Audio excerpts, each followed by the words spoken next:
पर ईरान पर इजराइल की बड़ी स्ट्राइक हुई है और ईरान के पश्चिमी हिस्से में इजराइल का हमला हुआ है। ईरान के सैनिकों के अड्डों पर हमला किया गया। ईरान के बैलिस्टिक मिसाइल ढांचे पर भी हमला हुआ है। 20 फाइटर जेट्स ने सैनिक अड्डों को तबाह कर दिया। इजराइल के ड्रोन ने ट्रकों को भी निशाना बनाया है।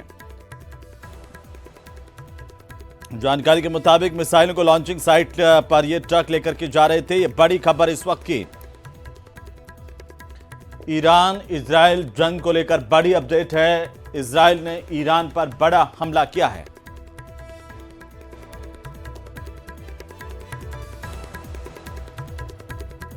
तो इजराइल और ईरान की जंग के बीच पुतिन और शी जिनपिंग की फोन पर हुई बातचीत आने वाले भविष्य के संकेत दे रही है। सवाल है कि दोनों नेताओं की बातचीत में कोई खिचड़ी तो नहीं पक रही है। आपको एक रिपोर्ट दिखाते हैं।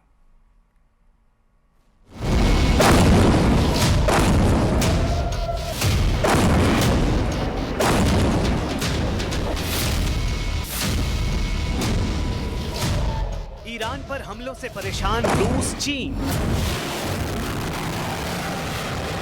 इजराइल के खिलाफ पुतिन और जिनपिंग हुए एकजुट। खामेनेई के दोस्त फेल करेंगे ट्रंप का प्लान।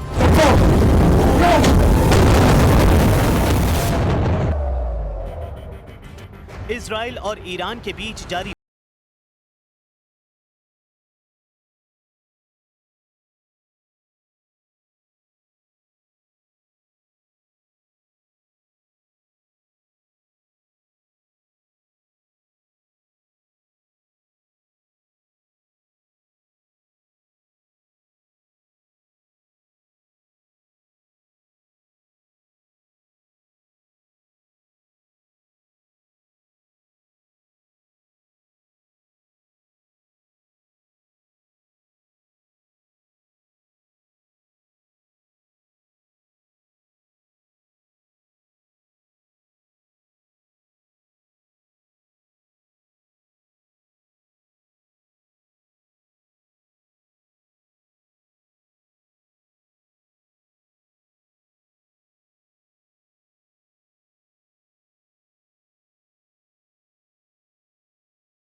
तय है। रूस की अमेरिका को कड़ी चेतावनी। ईरान में न्यूक्लियर हमला मतलब तबाही। रूस ईरान का पुराना सहयोगी है। ऐसे में इजराइल और अमेरिका के हाथों ईरान की बर्बादी रूस को कबूल नहीं है। रूस के राष्ट्रपति व्लादिमीर पुतिन ने साफ कर दिया है कि किसी भी हालात में ईरान को अकेला नहीं छोड़ेगा। रूस ने ईरान में शासन परिवर्तन की चर्चा को भी पूरी तरह खारिज किया है। रूस ने अमेरिका को सीधे तौर पर चेतावनी दी है कि अगर वॉशिंगटन ने ईरान में टैक्टिकल न्यूक्लियर हथियारों का इस्तेमाल किया तो उसका अंजाम विनाशकारी होगा। रूस ने ये साफ कर दिया कि अगर ईरान के सर्वोच्च नेता अयतुल्लाह खामेनेई की हत्या जैसी किसी साजिश पर काम किया गया तो ये ईरान में कट्टर प्रतिक्रिया और उग्रवाद की नई लहर को जन्म देगा। ये एक पॉन्ड्रास बॉक्स खुलने जैसा होगा। Ну, если мы вспомним с вами встречу, которую накануне провел президент Путин с руководителями международных информационных агентств, когда ему задали вопрос по этой теме, он сказал: «Я даже не хочу об этом говорить». И это говорит о том, что, конечно, это является совершенно неприемлемым. Сама постановка такого вопроса является для нас неприемлемым. Мы считаем, что это непозволительно вести такие разговоры и тем более непозволительно предпринимать такие действия. रूस का अहम रणनीतिक साझेदार है ईरान। रूस ने अमेरिका को चेतावनी दी है कि वो भूलकर भी ईरान पर हमला करने की न सोचे। रूस का मानना है कि अगर अमेरिका ने ऐसा किया तो इससे मध्य पूर्व में अस्थिरता तो बढ़ेगी, साथ ही साथ ये दुनिया को परमाणु संकट के और करीब ले आएगी। रूस और ईरान लंबे समय से रणनीतिक साझेदार हैं। अमेरिका यूरोप के दबाव के बीच रूस को मध्य एशिया में ईरान से भारी समर्थन मिलता है। रूस और ईरान के बीच तेल और गैस व्यापार और रक्षा सहयोग समेत कई क्षेत्रों में अहम साझेदारी है। रूस अभी तक ईरान इजराइल युद्ध में तटस्थ बना हुआ है। वो ना तो इस संघर्ष में सैन्य रूप से शामिल होना चाहता है और ना ही किसी पक्ष को सीधे तौर पर समर्थन देना चाहता है।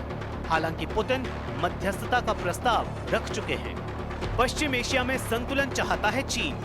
अमेरिका के युद्ध में उतरने से चीन को मिलेगी चुनौती। ईरान चीन का पुराना साथी है। दोनों देशों के बीच पुराने रणनीतिक और व्यापारिक संबंध हैं। यही वजह है कि चीन ईरान पर हो रहे हमलों से परेशान है। अगर अमेरिका युद्ध में शामिल होता है तो एशिया में चीन के वर्चस्व को भारी झटका लगेगा। अगर अमेरिका ईरान पर हमला करता है तो इससे न सिर्फ मध्य एशिया का संतुलन बिगड़ेगा, बल्कि ये भी साफ हो जाएगा कि चीन की ताकत की एक सीमा है। तेल पर निर्भरता और अमेरिकी प्रभाव को टक्कर देने की रणनीति के चलते चीन ने ईरान को अपना अहम साझेदार बनाया है। तेल आयात के क्षेत्र में चीन ईरान का सबसे बड़ा व्यापारिक साझेदार है। 2021 में दोनों देशों ने 25 साल की व्यापक रणनीतिक साझेदारी पर हस्ताक्षर किए, जिसमें ऊर्जा, बुनियादी ढांचे और रक्षा सहयोग शामिल है। ईरान चीन की बेल्ट एंड रोड इनिशिएटिव का एक महत्वपूर्ण हिस्सा है, जो मध्य पूर्व और यूरोप को जोड़ने में रणनीतिक महत्व रखता है। ईरान में अस्थिरता इस परियोजना को खतरे में डाल सकती है। ट्रंप की पाकिस्तान पॉलिसी से बिफरे रूस चीन। अमेरिकी राष्ट्रपति डोनाल्ड ट्रंप ने पाकिस्तान के फील्ड मार्शल आसिम मुनीर को चीन और रूस से दूर हटने की सलाह दी है। ट्रंप पाकिस्तान को अपने खेमे में लाना चाहते हैं, जबकि पाकिस्तान खुद चीन और रूस के एहसानों तले दबा है। खास तौर पर चीन ने पिछले एक दशक में पाकिस्तान को हर तरह से सपोर्ट किया है। पाकिस्तान को बरगलाने की वजह से भी ट्रंप चीन और रूस के निशाने पर हैं। ऐसे में अमेरिका का ईरान युद्ध में दखल दोनों ही देशों को बर्दाश्त नहीं है। तो उधर इजरायल ईरान जंग के बीच इजरायल के रक्षा मंत्री ने बड़ा बयान दिया। इजरायल के रक्षा मंत्री ने कहा कि जंग में इजरायल ने अपना अधिकांश काम पूरा कर लिया है और अब अमेरिका को फाइनल प्रहार करना है और यह सप्ताह बेहद अहम है। माना जा रहा है कि ट्रंप ईरान को लेकर कोई बड़ा फैसला कर सकते हैं।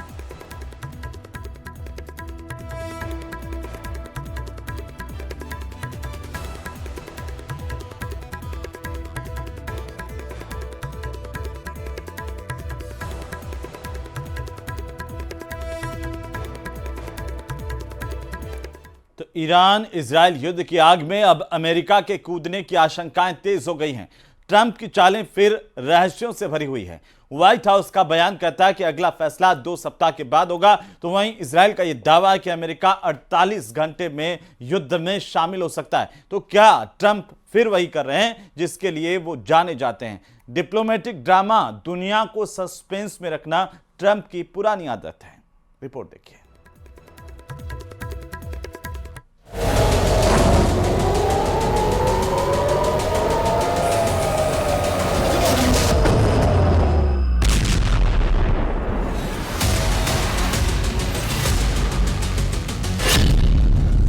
ट्रंप की नई तारीख से दुनिया में खलबली।